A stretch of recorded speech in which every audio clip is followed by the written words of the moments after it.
السلام عليكم ورحمة الله وبركاته، حبايبي الحلوين، وحشني يا غاليين. بقالي ياما ما دخلت الكوش بقى بفيديو ولا نزلت، فالحمد لله رجعنا اهو بإذن الله تاني لشغلنا، ورجعنا لفيديوهاتنا، وربنا يا رب يوفقنا ويكرمنا كلنا بإذن الله. النهارده انا عامله اكله حلوه، عملتها معاكم كتير بس حبيت بقى اكررها لكم تاني، لان بصراحه في الحر ده وفي الجو ده وفي الصيف ده ما ينفعناش غير الاكله دي. والله بجد يعني انا كل يوم الصبح اصحى محتاره هتاكلوا ايه، هتشربوا ايه، اعمل طبيخ الجو حر، اعمل ملوخيه بصراحه الجو حر، مع ان هي اصلا اكله صيفي يعني. اي اكله حتى لو محشي الجو حر، مع ان برضو في محشي صيفي زي كوسه وبتنجان. بصوا بصراحه الجو مش عايز غير الاكل النواشف ده. صراحه صباعين الكفته وتحتيهم شويه البطاطس، وممكن بعيش تاكلوهم وشويه رز تاكلوهم. بس انا شخصيا بفضل اكل بالعيش، بس هو برضو عيبه انه بيتخن شويه، لان اكتشفت ان الرز صحي في الاكل جدا جدا عن العيش، لانه يعني يعتبر ايه يعني طبيعية، أكلة طبيعية مش مصنعة زي العيش. يعني احنا دلوقتي الغلة بنطحنها ونعملها دقيق، ومن الدقيق نعمله عيش، فده كده يعتبر ايه مصنع، مش طبيعي زي الحباية الرز. المكرونة برضو مصنعة، فأي أكل مصنع بصراحة بيساعد على زيادة الوزن. فاكتشفت طبعا مؤخرا ان الرز اقلهم في يعني انه يساعد على انك تتخني، وانه يفرز دهون ونشويات وحاجات كده. اكتشفت ان العيش والمكرونه هما اللي بيودوا في داهيه بصراحه. يلا بقى، المهم زي ما شفتوا طريقه الكفته. بس الاول ما تنسونيش باللايك والاشتراك لاول مره بيشوف قناتي، ويا ريت ما تنسوش ابويا بالرحمه والاموات المسلمين.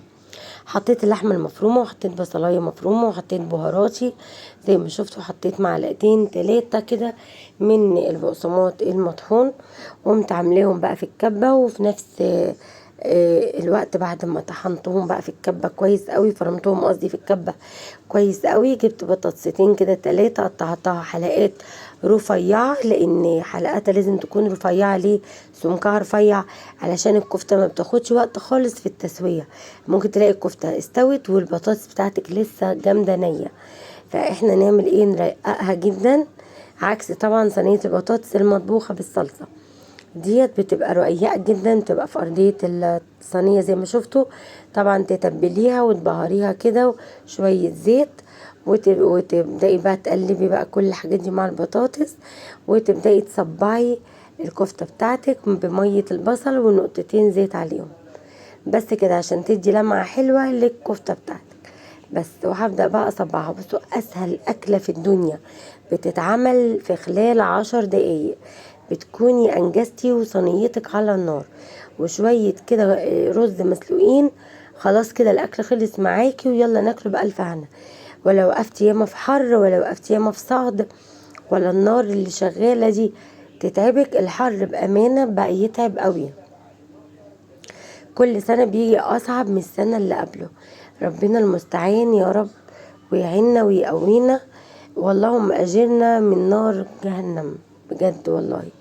لأن احنا يعني الحر بقى يخنقنا، بقى يخلينا ننصهر واحنا في بيوتنا، قاعدة في أوضة فيها بدل المروحة 3، والمراوح بتجيب هوا سخن.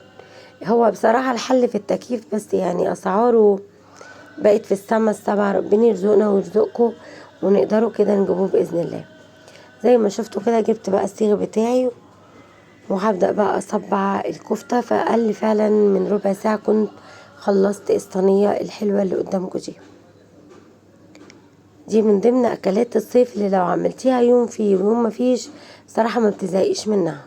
يعني هي مثلا والبانيه، ودي من ضمن الأكلات السريعة السهلة البسيطة اللي ما تاكلش غيرهم في الصيف.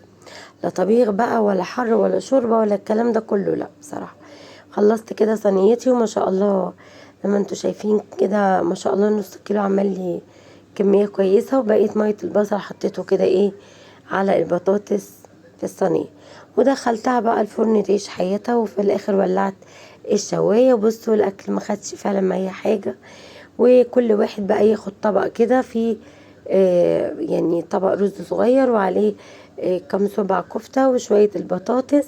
والله أكلة مشبعة جدا جدا. الحر يمكن هو ليه ميزة واحدة بس، انه ما بيخليش الواحد ياكل، نفسه مش مفتوحة خالص. يا دوبك انتي بتاكلي عشان تقدري تقفي على رجلك وتشوفي مصالحك ومصالح عيالك ومصالح بيتك. من قلة الاكل ممكن الواحد يدوخ ويهبط مع حر.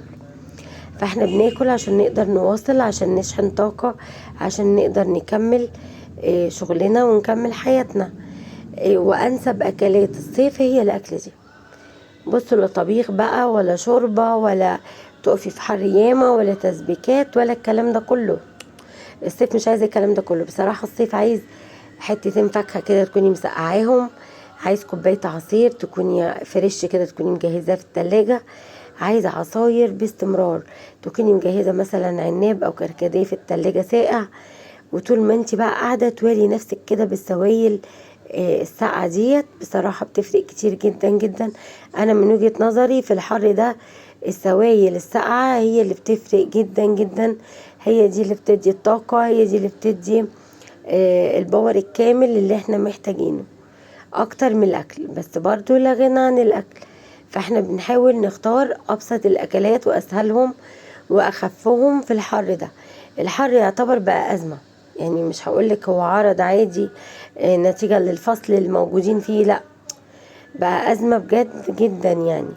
فربنا المستعان يا رب. اللهم اجرنا من نار جهنم بصراحة، يا رب اجعله في ميزان حسناتنا. يعني بحس انا كل سنة ان الحر بيجي اصعب من السنة اللي قبلها والساعة كمان.